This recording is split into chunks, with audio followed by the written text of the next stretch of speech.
હનુમાન જન્મોત્સવની સુરતમાં ભવ્ય ઉજવણી કરવામાં આવી હતી। ત્યારે ગલુડી ધામના શ્રી અક્ષય પ્રસાદજી સ્વામીજી દ્વારા હનુમાન જન્મોત્સવની ભવ્ય ઉજવણી કરાઈ હતી। 12 એપ્રિલને શનિવારના રોજ હનુમાન જન્મોત્સવની સુરતમાં ભવ્ય ઉજવણી કરાઈ હતી। ત્યારે ગલુડી ધામ ખાતે પણ ઉજવણી કરાઈ। ભગવાન શ્રી હરિની અદ્ભુત આજ્ઞાને અનુસરીને ગલુડી ધામ સ્વામી શ્રી અક્ષય પ્રસાદ તેમજ પરમ પૂજ્ય વંદનીય 1008 વડતાળ ધામના પીઠાધિપતિ શ્રી લક્ષ્મીનારાયણ દેવ સંસ્થાના આચાર્ય શ્રી અજેન્દ્ર પ્રસાદજી મહારાજ તથા 108 લાલજી મહારાજ નુગેન્દ્ર પ્રસાદજી મહારાજની આજ્ઞા અનુમતિથી પધારેલા પંચદેવોને શનિવારના પવિત્ર દિવસે 17મો પાટોત્સવનું ભવ્ય આયોજન કરવામાં આવ્યું હતું। ચતુર્વિધ પુરુષાર્થ ધર્માર્થ કામ અને મોક્ષને મનુષ્ય જીવનમાં સુપ્રસ્થાપિત કરનાર આ દિવ્ય દેવોનો મહાઅભિષેક અન્નકૂટ તથા યજ્ઞના દર્શનનો લાભ લેવા ભક્તો ઉમટ્યા હતા। તો સર્વે કષ્ટોનું નિવારણ કરવાવાળા શ્રી કષ્ટભંજન દેવ હનુમાનજી મહારાજ તથા નવગ્રહોની પીડાને હરવાવાળા શ્રી નવગ્રહ પીડાહરણ હનુમાનજી મહારાજનો આ પવિત્ર દિવસે હનુમાન જન્મોત્સવ હોય આવા મંગળમય પર્વ નિમિત્તે દિવ્ય દેવોના દર્શન પૂજનનો લાભ લેવા ભક્તો પધાર્યા હતા।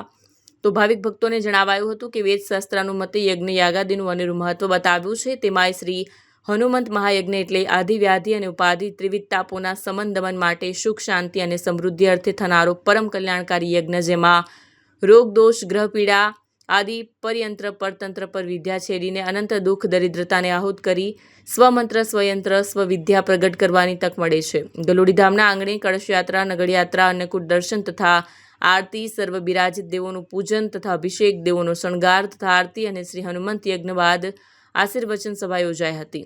તો સાથે રક્તદાન શિબિરનું પણ આયોજન કરાયું હતું અને અંતે મહાપ્રસાદ યોજાયો હતો, જેનો ભક્તોએ પણ લાભો લીધો હતો।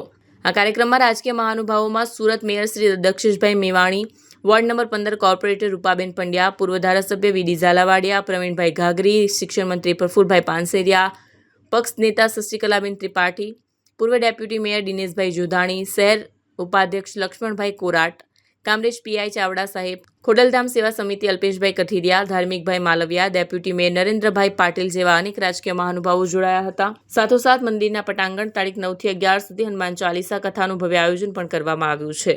નલ નીલ સુગ્રીવ અંગદ ન રહ્યા પણ હજલગ હનુમાન એ તો કાયમ બેઠો એ કાગડા એ પંક્તિના અનુસાર દેશ દુનિયામાં આજે હનુમાન જયંતિનો મહામહોત્સવ ઉજવાઈ રહ્યો છે।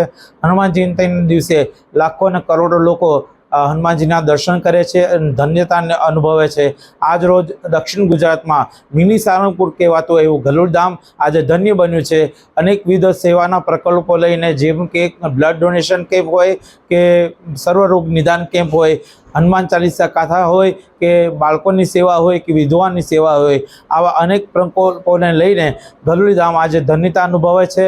હનુમાનજી મહારાજના દર્શન અત્યાર સુધીમાં લાખો લોકોએ કરી ચૂક્યા છે। 40-50 હજાર માણસો આજનું રસોડું છે। આવા દિવ્ય અને ભવ્ય એવા ગલુડી ધામની અંદર પધારવા માટે અમારું ભાવભર્યું આમંત્રણ છે। પધારો ગલુડી ધામ, પધારો ગલુડી ધામ।